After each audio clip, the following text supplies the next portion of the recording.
चलिए बात कर लेते हैं अमेठी और रायबरेली की। जी हाँ, इस पर सस्पेंस अब भी बरकरार है, लेकिन जो अंदर से खबर है कांग्रेस के सूत्रों से वो यही कि गांधी परिवार ही यहां से प्रत्याशी होगा। सस्पेंस बना हुआ है। कांग्रेस का दावा है कि ये देरी उसकी रणनीति का हिस्सा है, लेकिन बीजेपी इस पर भी निशाना साध रही है। कांग्रेस का कहना है कि जल्द ही अमेठी और रायबरेली में प्रत्याशियों के नाम का ऐलान कर दिया जाएगा। दोनों ही जगहों पर अब तक प्रत्याशी घोषित नहीं किए गए हैं और रायबरेली से प्रियंका गांधी के नाम पर चर्चा हो रही है। अमेठी से भी राहुल गांधी भर सकते हैं पर्चा। नाम की देरी को कांग्रेस अपनी रणनीति का हिस्सा बता रही है। वरुण गांधी पर भी डोरे डाल रही है कांग्रेस, ये खबर भी सामने आ रही है।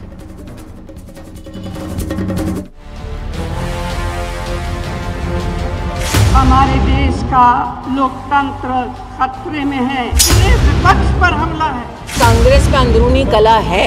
साथियों, कांग्रेस को आज भी देश के लोगों की जरूरत से कोई लेना देना नहीं है। यूपी की हॉट सीटों में शुमार अमेठी और रायबरेली से कांग्रेस से कौन चुनाव लड़ेगा, इस पर सस्पेंस बना हुआ है। अमेठी से राहुल गांधी चुनाव लड़ते आए हैं, जबकि रायबरेली सोनिया गांधी की सीट रही है। सोनिया गांधी राज्यसभा पहुंच गई हैं, इसलिए इस बार वो यहां से चुनाव नहीं लड़ेंगी। वहीं यूपी कांग्रेस प्रभारी का कहना है कि सही वक्त आने पर अमेठी और रायबरेली पर उम्मीदवारों के नाम का ऐलान कर दिया जाएगा। एक रणनीति के तहत कांग्रेस प्रत्याशियों के नाम के ऐलान में देरी कर रही है। अमेठी और रायबरेली ये कांग्रेस के लिए नहीं, पूरे उत्तर प्रदेश के लिए एक महत्वपूर्ण लोकसभा क्षेत्र है। निश्चित रूप से कांग्रेस के लिए और हमारे जो आदरणीय नेता हैं उनके बहुत नजदीकी से जुड़े हुए ये क्षेत्र हैं। वहां की जनता की भावना और पूरे उत्तर प्रदेश के कांग्रेस जनों की भावना भली भांति राष्ट्रीय नेतृत्व को हमने अवगत कराया हुआ है। जैसा कि आप जानते हैं कि राजनीति में एक रणनीति होती है और रणनीति के तहत कुछ चीजें सही वक्त पर सही समय आने पर इसकी घोषणा की जाती है। तो जब इसका सही वक्त आएगा तो केंद्रीय चुनाव समिति की ओर से इसकी घोषणा कर दी जाएगी, जिसका संज्ञान आप लें। रायबरेली से प्रियंका गांधी के नाम पर सबसे ज्यादा चर्चा है। माना जा रहा है कि कांग्रेस रायबरेली से प्रियंका गांधी को उतार सकती है। वहीं अमेठी से राहुल गांधी पर्चा भर सकते हैं। गांधी परिवार ही रायबरेली अमेठी में चुनाव लड़ेगा। सोनिया गांधी की जगह प्रियंका गांधी रायबरेली से लड़ेंगी चुनाव। राहुल गांधी भी 26 अप्रैल के बाद अमेठी आएंगे। राहुल गांधी अमेठी से भी लड़ सकते हैं चुनाव। 26 अप्रैल को वायनाड में है लोकसभा चुनाव। वायनाड चुनाव के बाद अमेठी से नामांकन कर सकते हैं राहुल गांधी। पीलीभीत से टिकट कटने के बाद वरुण गांधी पर अब कांग्रेस भी डोरे डाल रही है। कुछ दिन पहले कांग्रेस नेता अधीर रंजन चौधरी कह चुके हैं कि अगर वरुण गांधी कांग्रेस में आते हैं तो ये अच्छा ही होगा। आना तो चाहिए, आने से खुशी होंगे। बड़े कद्दावर नेता है, बड़े शिक्षित आदमी है और उनकी छवि बड़ी स्पष्ट है, साफ सुथरा छवि है और गांधी परिवार के साथ उनका जुड़ाव है। इसीलिए उनको टिकट देने में इनकार किए आज की बीजेपी पार्टी। तो फिलहाल मुझे तो लगता है उनको आना चाहिए, वो आने से हम बड़े खुशी होंगे। बीजेपी ने अभी तक वरुण को लेकर अपने पत्ते नहीं खोले हैं, लेकिन कयास लगाए जा रहे हैं कि बीजेपी वरुण गांधी को रायबरेली से चुनाव लड़ा सकती है। हालांकि अभी बीजेपी की तरफ से इसकी पुष्टि नहीं हुई है। वहीं बीजेपी सांसद मेनका गांधी का कहना है कि पार्टी जो फैसला लेती है वो सही होता है। पार्टी जो फैसला करती है, लेकिन वरुण बहुत ही अच्छे एमपी थे और जो भी बनेंगे जिंदगी में और बहुत कुछ बनेंगे, देश के लिए अच्छा ही करेंगे।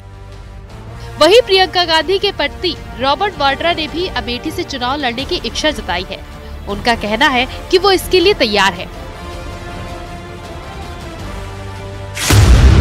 वैसे भी मैं तैयार हूं, क्योंकि प्रियंका तो बहुत ही बिजी रहती हैं, बहुत व्यस्त रहती हैं अपने राहुल के साथ और अपने माताजी के साथ और लोगों के बीच में और लोगों की मुश्किलें में। तो मैं वैसे भी उनसे बहुत कम मिलता हूं और ज़रूर अगर मेरे परिवार ने, प्रियंका के परिवार ने अपने प्यारों को खोया देश के लिए, तो मुझे भी मेरा फ़र्ज़ बनता है कि मैं लोगों के बीच में रहूं।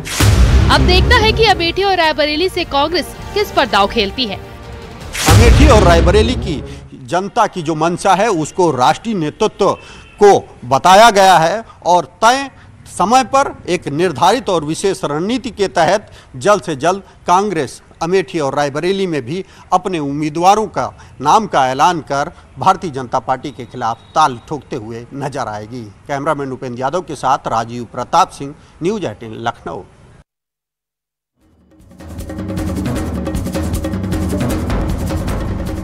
पीलीभीत इन दिनों चुनावी एपिसेंटर बना हुआ है। पीएम मोदी ने पीलीभीत से रैली की और विपक्ष पर जमकर निशाना साधा। सीएम योगी ने भी इस रैली के जरिए विपक्ष को आड़े हाथों लिया। वरुण गांधी का टिकट कटने के बाद से विपक्ष को भी पीलीभीत अब पसंद आ रहा है। अखिलेश यादव अब अपने चुनावी प्रचार की शुरुआत 12 तारीख को पीलीभीत से ही करने वाले हैं। मौजूदा समीकरण की बात करें तो पीएम मोदी ने चुनावी जनसभा की और 12 अप्रैल को अखिलेश यादव यहां पर रैली करने के लिए पहुंचने वाले हैं। 35 साल से पीलीभीत बीजेपी का गढ़ रहा है। वरुण गांधी का बीजेपी ने यहां से टिकट काट दिया है। बीजेपी ने जितिन प्रसाद को कैंडिडेट बनाया है। मेनका गांधी भी यहां से सांसद रह चुकी हैं। नेपाल उत्तराखंड बॉर्डर से जुड़ी सीट है। तराई के इलाके में खेती किसानी यहां मुख्य धंधा है, लेकिन इन सब के बीच चुनावी एपिसेंटर बना हुआ है पीलीभीत। जिला पंचायत अध्यक्ष सबिता वर्मा, ब्लॉक प्रमुख। 2024 के लोकसभा चुनाव में पीलीभीत संसदीय क्षेत्र यूपी चुनाव का एपिसेंटर बनता जा रहा है, जिसकी वजह है कई सालों बाद गांधी परिवार से कोई कैंडिडेट नहीं है। पीएम मोदी ने पहली बार पीलीभीत में जनसभा की, लेकिन बीजेपी सांसद वरुण गांधी पीएम मोदी के कार्यक्रम में नहीं पहुंचे। जनसभा में जहां पीएम मोदी ने विपक्ष पर जमकर निशाना साधा, वहीं एसपी के अध्यक्ष अखिलेश यादव भी अपने चुनाव प्रचार अभियान की शुरुआत 12 अप्रैल से पीलीभीत से ही करने जा रहे हैं। पीएम मोदी ने पीलीभीत पहुंचकर एक बार फिर विपक्ष की घेराबंदी की। विशाल जनसभा में कई मुद्दों के जरिए पीएम मोदी ने विपक्ष को जमकर कोसा।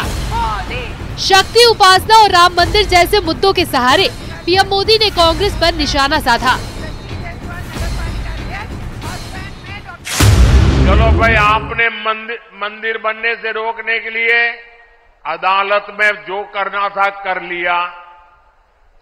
आपने मंदिर न बने इसके लिए लाख कोशिश कर ली, लेकिन जब देश की जनता ने पाई पाई दे करके इतना भव्य मंदिर बना दिया, जब मंदिर वालों ने आपके सारे गुनाह माफ करके आपको प्राण प्रतिष्ठा के कार्यक्रम में सम्मान पूर्वक निमंत्रित किया, लेकिन आपने प्राण प्रतिष्ठा के निमंत्रण को ठुकरा दिया।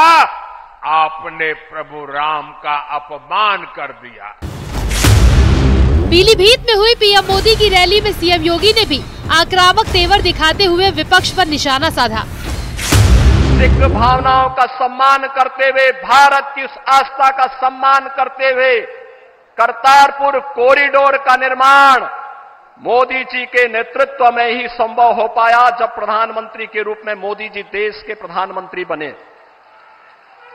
बहनों और भाइयों, हम सब इस बारे में जानते हैं कि देश के अंदर गुरु गोविंद सिंह जी महाराज के चार साहबजादों ने भारत की हिंदू धर्म और संस्कृति की रक्षा करने के लिए अपने आप को बलिदान कर दिया था। 26 दिसंबर की तिथि वीर बाल दिवस के रूप में मनाने का निर्णय लिया और आज पूरे देश के अंदर हर जगह हर ओर यह आयोजन होता आ रहा है। पीलीभीत से पीएम मोदी के हमले के बाद कांग्रेस ने इस पर पलटवार किया है और पूछा है कि बीजेपी जनता के बीच भ्रम क्यों फैला रही है। ये क्यों उसी पर, और इनको कुछ नहीं आता क्या? नौजवान बेरोजगार जो हैं उनके बारे में बात नहीं करनी आती। 10 साल में उन्होंने महिला सुरक्षा में क्या किया वो बताना नहीं आता। किसानों के लिए क्या किया वो नहीं बता पा रहे हैं, इसलिए वो बांटने की राजनीति कर रहे हैं। भगवान राम आचरण में लाइए, धर्म को आचरण में लाइए, उसको व्यापार मत बनाइए। पीलीभीत लोकसभा सीट पर बीजेपी ने जितिन प्रसाद को टिकट दिया है, वहीं मौजूदा सांसद वरुण गांधी का टिकट कटा है। ऐसे में कयास लगाए जा रहे हैं कि उन्हें नई जिम्मेदारी दी जाएगी। कांग्रेस ने भी वरुण गांधी को ऑफर दिया है। उनका भविष्य क्या होगा फिलहाल ये तय नहीं हो पाया है, पर पीलीभीत सीट का इतिहास बदलना तय है। पीलीभीत लोकसभा सीट हमेशा गांधी परिवार का गढ़ रही है। पीलीभीत लोकसभा सीट पर मेनका गांधी ने पहली बार 1989 में चुनाव जीता था। 1996 में मेनका गांधी दूसरी बार सांसद बनी और लगातार जीत हासिल करती रही। 2009 में पहली बार वरुण गांधी ने इस सीट से चुनाव लड़ा और पीलीभीत से जीते भी। 2014 में एक बार फिर मेनका गांधी पीलीभीत से सांसद चुनी गई। 2019 में वरुण गांधी ने पीलीभीत से चुनाव जीता। अब वरुण या मेनका दोनों इस सीट पर चुनाव नहीं लड़ रहे हैं। ऐसे में 1996 के बाद से पहली बार इस सीट पर गांधी परिवार का कोई सदस्य सांसद नहीं होगा। वरुण गांधी के भविष्य को लेकर सियासी गलियारों में कहा जा रहा है कि बीजेपी उन्हें यूपी में शेष किसी मजबूत सीट से टिकट दे सकती है। ये भी बताया गया है कि उन्हें संगठन में कोई पद भी मिल सकता है, जबकि मां मेनका गांधी को टिकट मिला है। यही वजह है कि कहा जा रहा है कि वो इन दिनों चुप है और रिएक्शन नहीं दे रहे हैं। हालांकि सही समय आने पर वो बड़ा फैसला कर सकते हैं। वरुण गांधी ने पीलीभीत सीट से नामांकन भरने के लिए पर्चा खरीदा था, लेकिन उन्होंने नामांकन नहीं किया। वहीं जितिन प्रसाद पड़ोसी जिला शाहजहांपुर के राजनीतिक परिवार से हैं। कांग्रेस से राजनीति शुरू करने के बाद 2 बार सांसद रह चुके हैं। साल 2021 में बीजेपी में शामिल होने के बाद से प्रदेश सरकार में मंत्री हैं। वहीं एसपी ने पड़ोसी जिले बरेली के नवाबगंज से पूर्व मंत्री भगवत सरन गंगवार को मैदान में उतारा है। अब अखिलेश यादव पीलीभीत से 12 अप्रैल को चुनाव प्रचार की शुरुआत करने जा रहे हैं। कांग्रेस और सपा नेताओं ने बैठक कर यूपी में चुनाव प्रचार के लिए रणनीति तय की है। सपा अध्यक्ष अखिलेश यादव 12 अप्रैल से चुनाव प्रचार की शुरुआत करेंगे। अखिलेश यादव 13 अप्रैल को बिजनौर और नगीना में रैली करेंगे। पीएम मोदी की रैली के बाद महिलाओं का उत्साह देखते ही बन रहा था। महिलाओं ने पीएम मोदी के कामकाज की तारीफ करते हुए कहा कि बीजेपी इस बार 400 से ज्यादा सीटें जीतेगी। सुना प्रधानमंत्री को? आज इतना खुश है कि जिंदगी में कभी खुश नहीं हुए। क्या लग रहा है? बहुत खुश है। क्या आप क्या कहेंगी? बहुत खुश है। हमारे देश में मोदी आए, मोदी जिंदाबाद, हमारा घर बनवाया। अब मोदी को नौकरी दे, बच्चों को घर घर एक नौकरी। मोदी जीतेंगे, मोदी जीतेंगे। पीलीभीत में 75% हिंदू और 25% मुस्लिम है। ऐसे में देखना है कि गांधी परिवार के प्रत्याशी के बगैर जनता इस बार पीलीभीत से किसे आशीर्वाद देती है। Bureau report, news 18। और इस यथार्थ से परम आदरणीय प्रधानमंत्री नरेंद्र। रशामली में बीजेपी प्रत्याशी प्रदीप चौधरी के लिए प्रचार करने पहुंचे राष्ट्रीय लोकदल के अध्यक्ष जयंत चौधरी ने इशारों में अखिलेश यादव पर तीखा निशाना साधा। जयंत चौधरी ने कहा कि हम जिस पार्टी के साथ थे वो हमारे साथ शतरंज जैसी चाल चल रही थी। वो बेगम की चाल दिखाकर राजा को मारना चाहते थे और हमने सही वक्त पर फैसला लिया, ये रणनीति का हिस्सा है, ये कहा जयंत चौधरी। तो आप तो मुझे अच्छी तरह जानते हो, कोई बात मेरे चेहरे पे या जुबान पे ना आए उससे पहले आप मेरी बात को इशारे के तौर पे समझ जाओगे। रणनीति, सामाजिक जीवन और राजनीतिक जीवन में रणनीति होनी चाहिए, यही नेता का काम होता है। शतरंज भी यहां खेलते होंगे, किसी को शौक है शतरंज का? तो शतरंज में एक ऐसी चाल हो कि प्रतिद्वंदी ये दिखाता है कि मैं कमजोर हो लिया और फिर मात दे देता है। कुछ हमारे साथ ऐसा ही करना चाहती थी सामने वाली पार्टी। जिनके साथ हम थे वो हमें बेगम दे रहे थे और राजा मारना चाह रहे थे। बताओ,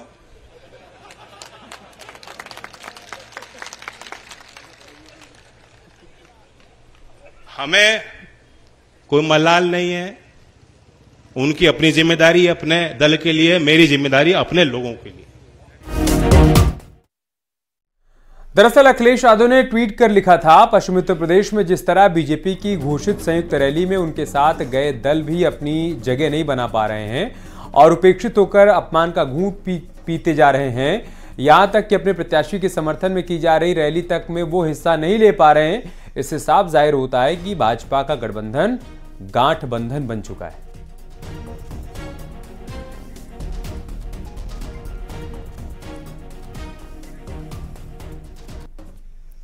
दरघोसी का सियासी समीकरण अचानक से बदल गया है। ओपी राजभर के बेटे अरविंद राजभर को अपनी जीत आसान लग रही थी, लेकिन इंडिया गठबंधन के बड़े नेता के बाद अब मायावती ने भी कद्दावर नेता चुनाव मैदान में उतार दिया है और ऐसा करके यहां का सियासी समीकरण काफी हद तक बदल दिया है। मैदान में ओपी राजभर के बेटे अरविंद राजभर हैं। अखिलेश के करीबी राजीव राय को यहां से टिकट मिला। घोसी के रण में बीएसपी ने भी बड़ा दांव खेला है। पूर्व सांसद बालकृष्ण चौहान को टिकट दिया है। घोसी में पिछड़े दलित वोटर की संख्या सबसे ज्यादा है। वोट पटने से मुश्किल में आ सकते हैं राजभर।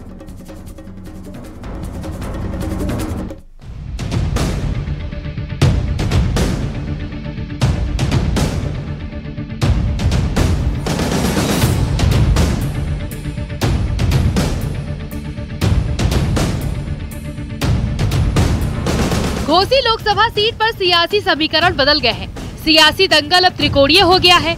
ओपी राजभर के बेटे अरविंद राजभर के लिए चुनौतियां बढ़ सकती है। पूर्वांचल में घोसी लोकसभा सीट काफी मायने रखती है। घोसी सीट पर कभी कांग्रेस तो कभी लेफ्ट का कब्जा रहा। यहां से 6 बार कांग्रेस और 5 बार लेफ्ट ने जीत दर्ज की। 2014 में पहली बार घोसी में बीजेपी ने कमल खिलाया। 2019 में घोसी से बीएसपी जीत दर्ज करने में कामयाब रही। वहीं इस बार घोसी सीट पर मुकाबला त्रिकोणीय हो गया है। लेकिन जो प्रत्याशियों का समीकरण इस बार देख रहा है, लोग महसूस कर रहे हैं ऐसा कि बसपा, सपा और भाजपा गठबंधन के प्रत्याशियों में मुख्य मुकाबला होना है। और इन दलों में जो खास तौर से बीएसपी है और समाजवादी पार्टी है, वोटों के आधार पे जो जातीय सामाजिक समीकरण बन रहे हैं, उन समीकरण को देखते हुए ये कहा जा सकता है कि बसपा के प्रत्याशी को भी हल्के में नहीं लिया जा सकता। एनडीए से एसबीएसपी के अरविंद राजभर मैदान में है। यूपी में नए मंत्री बने ओम प्रकाश राजभर के बेटे हैं अरविंद राजभर। वहीं दूसरी तरफ समाजवादी पार्टी के इंडिया गठबंधन और अखिलेश यादव के करीबी राजीव राय मैदान में है। बीएसपी ने भी बड़ा दांव खेलते हुए पूर्व सांसद बालकृष्ण चौहान को चौहान समाज को साधने के लिए मैदान में उतार दिया है। घोसी सीट के जातीय समीकरण की बात करें तो यहाँ दलित मतदाताओं की संख्या 4,05,000 है। राजपूत 68,000, भूमिहार 35,000, यादव 1,75,000, मौर्य 40,000, राजभर 1,25,000, निषाद 37,000, चौहान 1,05,000, मुस्लिम 2,42,000, वैश्य करीब 77,000 है। 4 दिन पहले कांग्रेस छोड़कर बीएसपी में आए पूर्व सांसद बालकृष्ण चौहान को बीएसपी ने घोसी से प्रत्याशी बनाया है। बालकृष्ण चौहान बीएसपी से ही 1999 में घोसी सीट से चुनाव जीत चुके हैं। घोसी लोकसभा चुनाव परिणाम को देखा जाए तो जिसको सभी समाज का वोट मिलता है, वही घोसी से लोकसभा सांसद चुना जाता है। घोसी लोकसभा सीट पर 7वें चरण में मतदान होगा।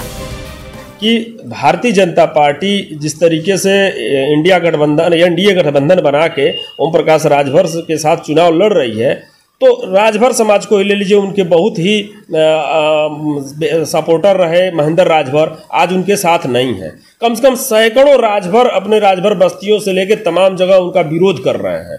तो अगर 100 वोट ही अगर राजीव राय को मिलता है इंडिया गठबंधन को, तो वो 10,000 वोट के बराबर समझिए। दरअसल राजभर को जिस जातीय समीकरण के भरोसे जीत का एहसास था, उसे मायावती की एक चाल ने धाराशायी कर दिया। बीएसपी के बालकृष्ण चौहान को प्रत्याशी बनाने से समीकरण बदल गए हैं। अब ये देखना दिलचस्प होगा कि इस सीट पर 4 जून को परिणाम क्या होगा। Bureau report, news 18।